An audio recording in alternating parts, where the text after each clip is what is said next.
안녕하세요. 해아책방 시청자 여러분, 네이버 클라우드 하정우입니다.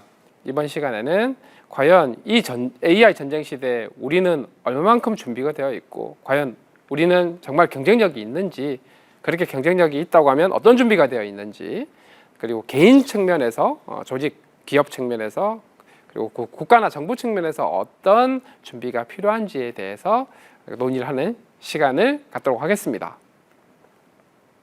네, 먼저 우리나라 수준부터 좀 살펴볼게요.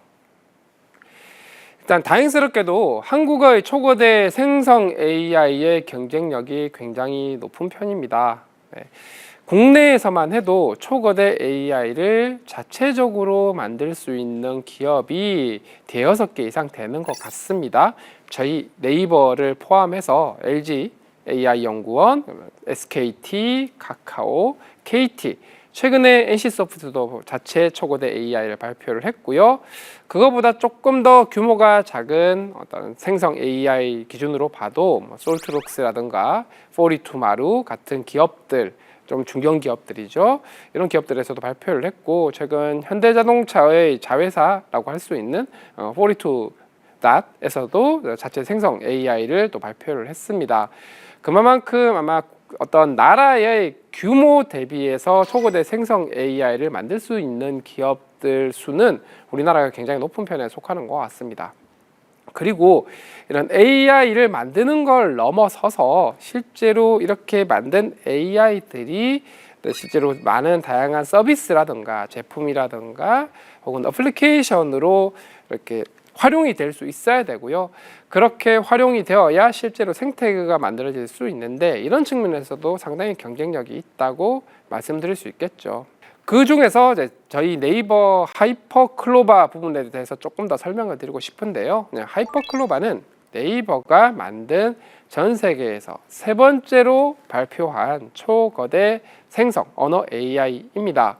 세계 최초가 오픈 AI의 GPT-3라고 보면은, 요 기준은 매개 변수 모델의 크기 기준입니다. 매개 변수 1000여 개 이상 모델 기준을 봤을 때 2020년 5월 달에 GPT-3가 발표를 했고요. 거의 1년 정도가 지나서 4월 말 5월 초 정도에 중국의 화웨이에서 판구 알파라고 하는 모델을 발표를 하게 됩니다.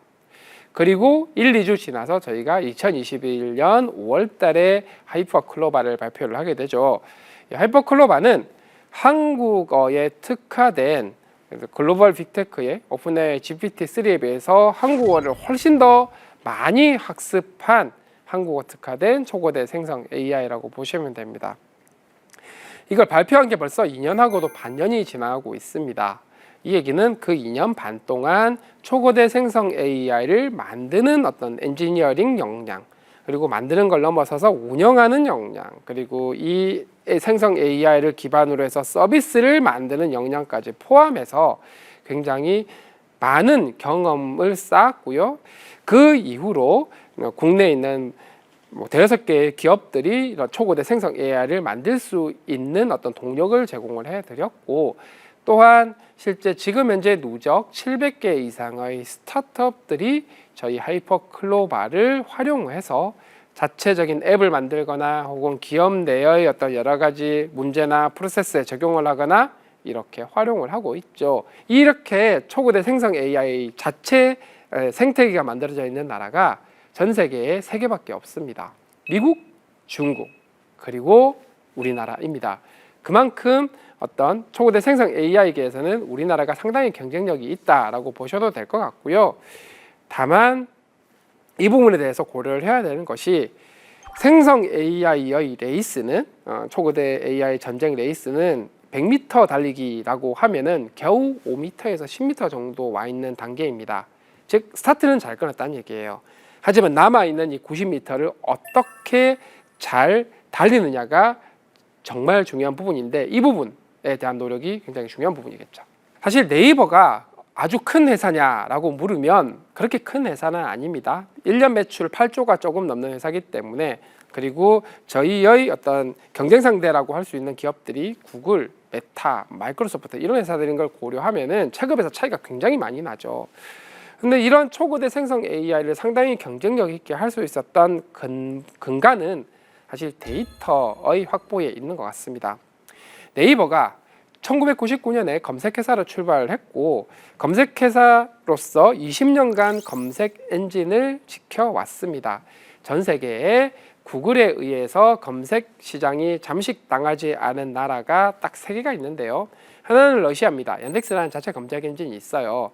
근데 모바일로 넘어오면서 얀덱스의 검색 점유율이 구글에 밀렸다라는 보고가 있을 뿐 아니라 사실 러시아는 미국이랑 전쟁을 하는 건 아닌데 우크라이나전을 통해서 미국과 상당히 사이가 안 좋죠. 그런 지정학적 여건도 있고 다른 하나가 중국입니다. 중국은 바이두라고 하는 검색 엔진이 있습니다만 구글은 중국에 검색 서비스를 제공하지 않고 있습니다. 그러니 전혀 논외로 봐야 되겠죠. 그래서 전 세계에서 유일하게 자체 검색 시장을 가진 나라가 우리나라고요. 그걸 지켜온 게 네이버인데요. 이렇게 20년간 검색 시장을 지켜오면서 네이버는 검색을 넘어서 컨텐츠 플랫폼 기업으로 성장을 하게 됩니다. 이 컨텐츠 플랫폼을 통해서 사용자들이 굉장히 많은 양질의 컨텐츠를 만들고 축적을 할 수 있었죠. 블로그라든가 지식인, 카페 같은 것들이 그 예에 해당합니다. 이렇게 쌓인 문서 데이터들, 글 데이터들이 초거대 생성 AI, 하이퍼클로바를 만들 수 있도록 하는 그 대량의 학습 데이터로서 활용할 수 있게 됐고요. 유럽이 그렇게 기술력이 좋음에도 불구하고 초거대 생성 AI 경쟁에서 조금 뒤처져 있는 이유가 바로 이 때문이라고 보셔도 될 것 같습니다. 그리고 초거대 생성 AI는 기본적으로 AI가 굉장히 큽니다. 굉장히 크다는 얘기는 운영 비용이 많이 들어간다는 뜻입니다. 개별 어떤 생성하는 그 단계 자체가 기존의 검색에 비해서도 단가가 굉장히 비싸고요. 전력 효율 관점에서 굉장히 좀 부담스러운 것도 사실입니다. 이 때문에 오픈 AI든 마이크로소프트든 구글이든 다 이런 전력 효율을 높이기 위해서 그리고 운영 비용을 낮추기 위한 노력을 굉장히 많이 하고 있고 이 때문에 또 AI 칩을 자체적으로 만들어야 되는 이런 수요 때문에 실제 노력도 많이 하고 있죠.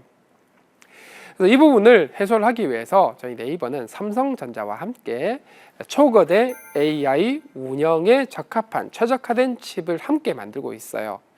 초거대 생성 AI를 서비스에 적용했을 때의 어떤 특징 그리고 초거대 생성 AI 모델이나 소프트웨어적인 특징에 대한 경험은 저희 네이버가 굉장히 많이 가지고 있죠. 그런 경험과 지식을 바탕으로 해서 그걸 반도체 칩으로 설계를 하고 그렇게 설계된 칩을 반도체로 생산을 하고 하는 부분들은 또 삼성전자가 세계에서 가장 강력한 경쟁력을 가지고 있습니다. 그렇게 되다 보니 오픈 AI 혹은 엔비디아, 구글 혹은 중국의 어떤 바이두와 같은 기업들과 어깨를 나란히 해서 AI 모델을 제로 베이스에서 만드는 것부터 시작해서 서비스를 제공하는 전체 스펙트럼을 커버하는 글로벌에서 인정받는 초거대 AI 기업으로 자리를 잡고 있습니다.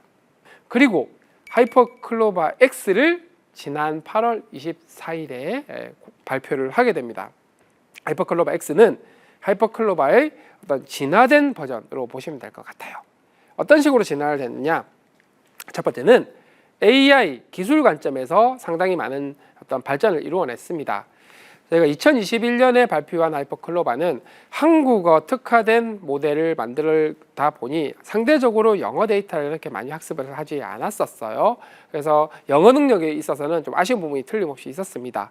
하지만 이번에 저희가 발표한 하이퍼클로바 X는 한국어 데이터도 많이 확보해서 더 늘렸지만 그 양만큼 영어 데이터도 굉장히 많이 함께 학습을 했어요. 한국어와 영어 비율이 거의 반반 정도 되도록 엄청나게 데이터의 양을 많이 늘려서 학습을 했고 그뿐만 아니라 코드 데이터도 학습을 해서 이제 저희 하이퍼클로바 X는 코드도 상당히 경쟁력 있게 잘 짤 수 있습니다. 그리고 2021년부터 2023년 동안 지내오면서 2년 동안 발표된 굉장히 뛰어난 여러 가지 기술들이 적용이 되어 있다고 보시면 될 것 같아요. 그래서 모델 관점에서도 이미 상당히 많이 발전을 했지만 사실 그것보다 더 중요한 것은 이제 생성 AI는 기술 단계를 넘어서서 현실 세계에서 가치를 만들어내고 그 능력을 검증을 받는 게 굉장히 중요한 시대가 되었습니다. 워낙 투자 규모가 큰 기술이고 기반 기술로서 어떤 그 검증이 돼야 되는 거거든요. 그걸 가능하게 하기 위해서는 글 잘 쓰는 AI에서 머무르는 게 아니고 실제 굉장히 그 파급력 있는 외부의 서비스와 연결을 통해서 이 생성 AI라는 기반 기술이 외부의 서비스와 결합이 됐을 때 어떤 파괴력을 가지게 될지, 그걸 보여주기 위해서 저희는 저희 네이버에 굉장히 다양한 서비스에 직접 연결을 할 수 있는 방법을 만들게 됩니다. 그래서 사용자들은 하이퍼클로바 X를 통해서 네이버가 운영하고 있는 서비스에서의 혁신을 체험하실 수 있고요.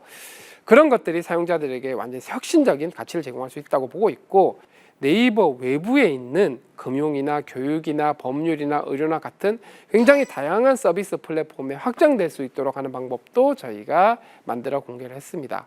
이렇게 되면 사용하는 사용자나 기업들 입장에서 보면은 실제적으로 원하는 컨텐츠 혹은 원하는 기업 기능들을 최적화된 형태로 받아볼 수 있게 된다는 거죠.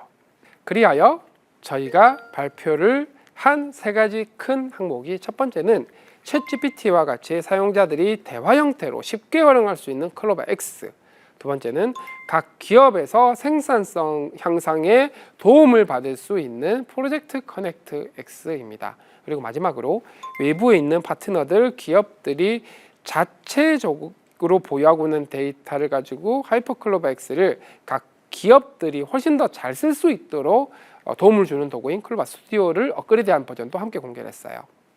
그러다 보니 이 클로바 X는 기본적으로 챗GPT의 플러그인과 마찬가지로 어떤 중간의 인터페이스나 비서 역할을 해야 됩니다. 그 얘기는 사용자들의 어떤 의도, 발화나 대화 내용, 의도에 대해서 정확하게 이해하는 게 필요한데, 그런 관점에서 보면은 어떤 지역 사투리에 대한 이해도가 굉장히 중요합니다.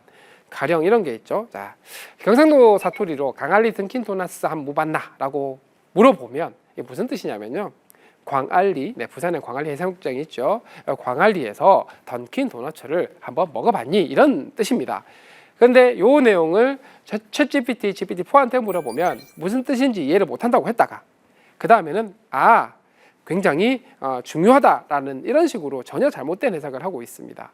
이런 초고대 생성 AI가 중간에 어떤 사용자 인터페이스나 에이전트, 비서로서 역할을 할 때 음성 AI, 음성인식 AI가 함께 결합이 된다고 생각을 하면 사용자들, 특히 지방에 있는 사용자들은 당연히 사투리로 말을 할 겁니다.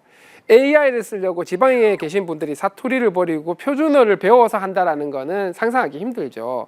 그렇다고 하면 지역에 계신 분들의 의도, 맥락을 정확하게 파악을 하려면 이 생성 AI가 사투리를 정확하게 이해하는 게 중요한데, 글로벌 빅테크 기업들은 그게 사실상 거의 불가능합니다. 한국에 대해서 잘 이해하는 AI라고 한다면 독도로 묻든 다케시마로 묻든 상관없이 한국의 영토라고 얘기를 해야 되겠죠.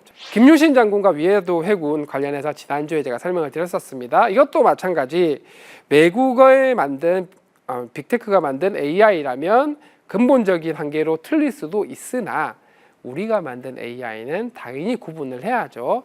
김유신 장군과 위화도 해군은 상관이 없습니다. 대신에 위화도 해군에 대해서 설명을 드리자면 고려 장소였던 이성계가 블라블라블라 이렇게 설명을 해야 되고, 실제 저희 클로바 X는 그렇게 설명을 하고 있죠. 그리고 요즘 멀티모달, 즉 글 쓰는 걸 넘어서서 그림을 이해하고 그림을 기반으로 대화를 하거나 그림을 그려주거나 하는 부분으로 확장되는 게 굉장히 중요한 부분으로 인식되고 있죠. 저희도 마찬가지 사진을 업로드를 하고, 사진을 업로드한 사진을 편집 도움도 받을 수 있고, 그 사진의 내용을 기반으로 해서 대화도 할 수 있고, 사진에 대한 설명하는 감성 문구를 작성을 할 수도 있습니다.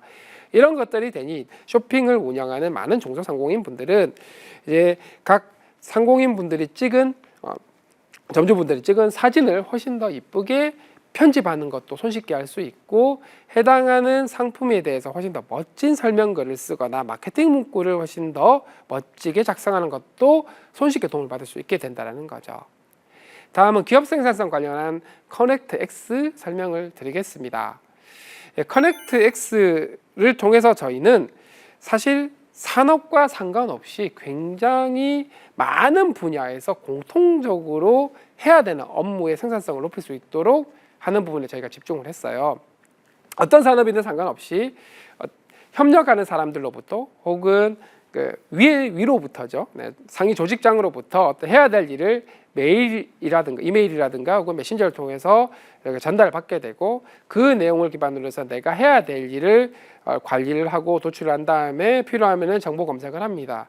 그 검색된 정보를 바탕으로 보고서를 작성을 하고 제출을 하게 되죠. 이러한 업무는 어느 산업에서나 필요한 것들인데 이런 부분들에 대해서 도움을 받을 수 있어요. 먼저 이렇게 받은 이메일이나 메신저로부터 해야 될 일의 핵심 단어들을 추출을 해서 내가 해야 될 일의 리스트에 포함을 할 수 있고 그 해야 될 일 각각을 달성을 하기 위해서 어떤 부분 과업들이 필요한지를 정의하는 것도 생성 AI의 도움을 받을 수 있습니다. 그렇게 실행해야 되는 부분 과업들 실제 실행하는 것도 도움을 받을 수 있죠. 가령 어떤 분야의 자동차 산업 분야의 최신 자료 동향 자료를 검색을 해달라. 그러면 AI가 도와주는 거예요. 그렇게 이렇게 검색된 자료를 요약을 하고 보고서 초안 쓰는 것도 AI의 도움을 받을 수 있습니다. 만약에 그래프가 필요하다? 그럼 그래프 그리는 것도 AI의 도움을 받을 수 있는 거죠. 그렇게 작성된 보고서에 대해서 각각 사용자들은 해당하는 내용이 정확한지 나의 의도에 맞는지 검토를 하고 필요하면 수정을 하면 됩니다. 그리고 그렇게 만들어진 보고서로 이메일로 답신하는 것까지 AI의 도움을 받을 수 있는 거죠. 이런 공통 업무 외에도 전문 분야, 특히 코딩 분야에서도 저희가 AI가 도움을 드릴 수 있어요. 이제 저희가 앞서 말씀드린 것처럼 굉장히 코드 데이터를 많이 학습을 했습니다. 확실한 거는 저보다 코딩을 훨씬 더 잘하는 것 같아요. 저도 프로그래밍이 필요할 때 이 클로버 X의 도움을 받고 있습니다. 물론 챗GPT나 바드에 비해서 어떤 코딩 능력이 더 뛰어난 건 아닙니다만 일반인 분들이 굉장히 빠르고 코딩하는 게 귀찮은 일이 있을 때 도움을 받음으로써 생산성이 굉장히 올라갈 수 있죠. 이렇게 분산된 업무 환경에서 굉장히 파편화된 각각의 업무들을 체계화, 조직화, 최적화하는 것들을 AI의 도움을 받음으로써 생산성이 굉장히 올라갈 수 있죠. 그리고 초고대 생성 AI가 굉장히 강력한 글쓰기 기능을 보여주긴 하지만 또 다른 측면에서는 경우에 따라서는 할루시네이션은 물론이고 약간 편향된 글을 쓰게 될 수도 있고 사회적으로 민감한 발언을 하게 될 수도 있습니다. 이런 부분들은 추가적으로 이런 문제를 완화하기 위한 해결하기 위한 데이터를 만들어서 학습을 시켜야 되는데 사회 민감 이슈라든가 편향성이란 거는 정의하기도 힘들고 데이터를 만들기도 힘들죠.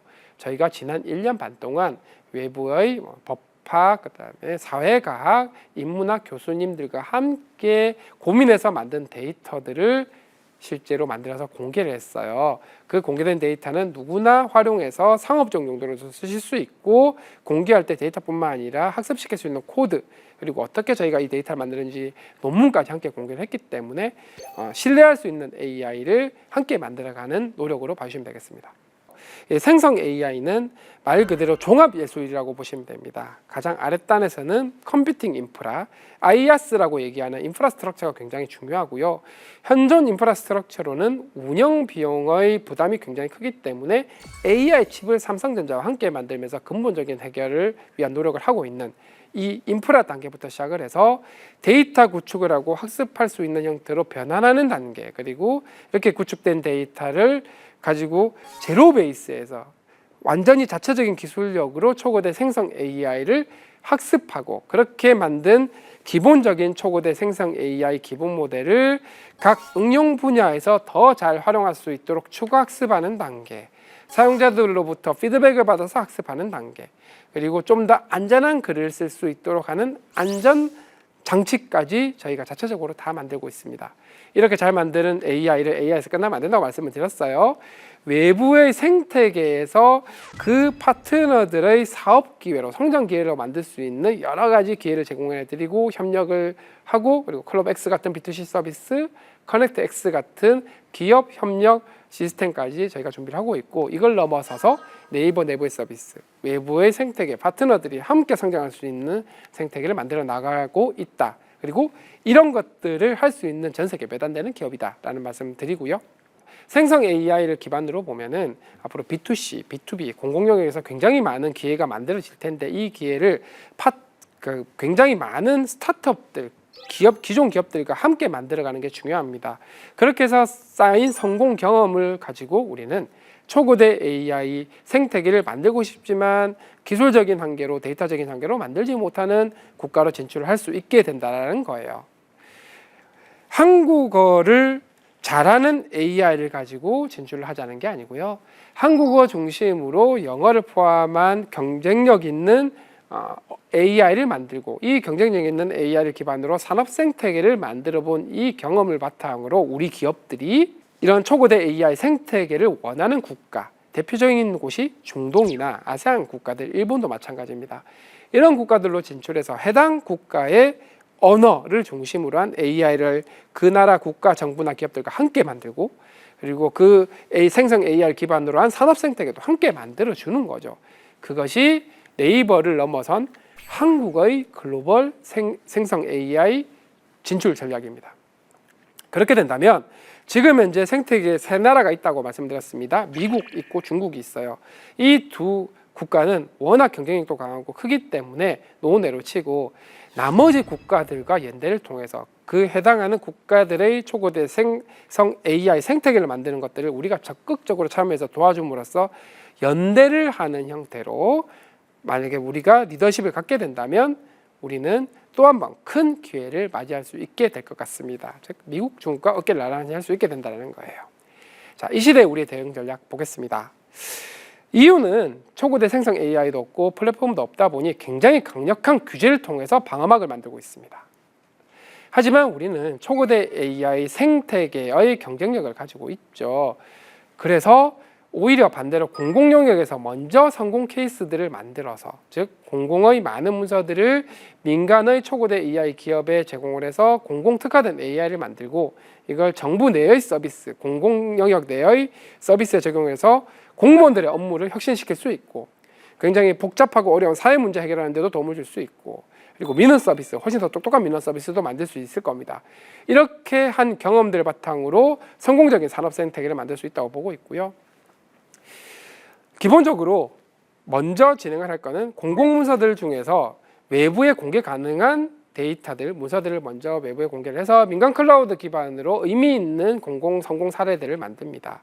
그리고 이 성공을 바탕으로 해서 이제는 정부 내부 서비스에서도 마찬가지 이런 데이터들은 외부에 공개가 하기 어려운 정보 문서들이 많겠죠. 그런 문서들을 또 추가적으로 학습한 공공특화 초고대 AI를 만들어서 정부 내에서의 혁신을 만들어냅니다.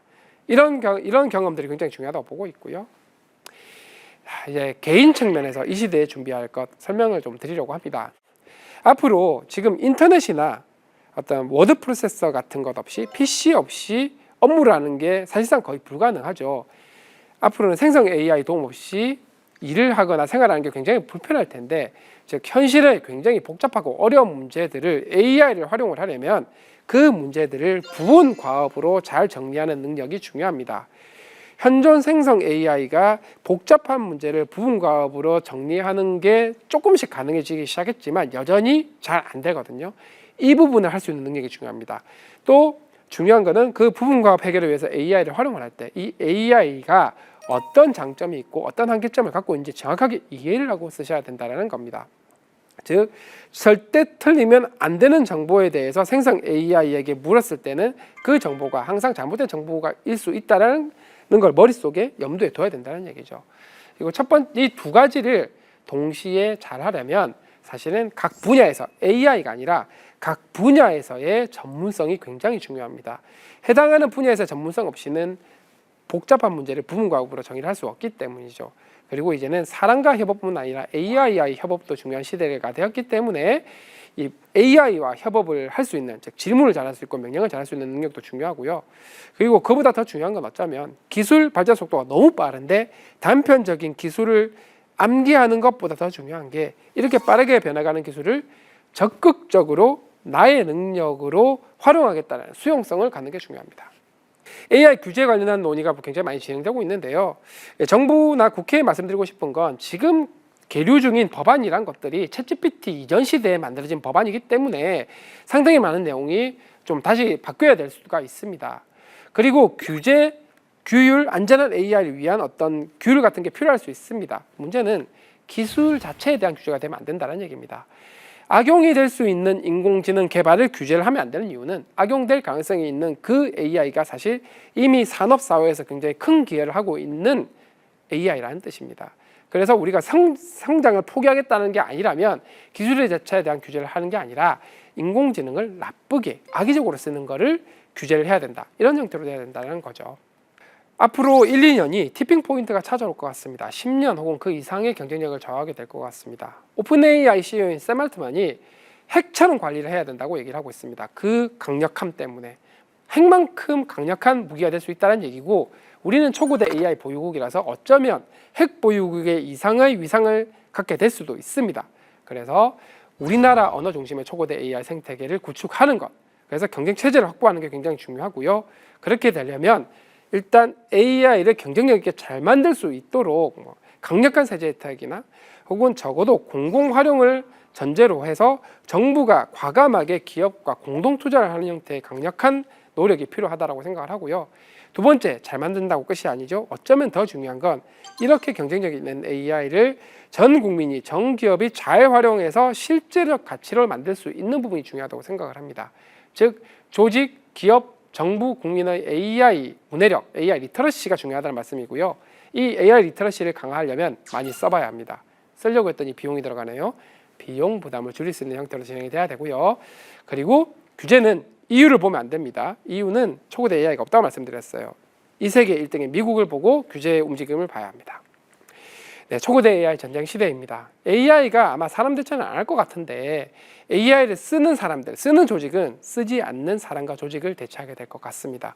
AI를 우리의 능력으로 만들어서 이 초고대 AI 전쟁 시대에서 승리하는 개인, 조직, 기업, 그리고 대한민국이 되었으면 하는 바람입니다. 경청해 주셔서 감사합니다.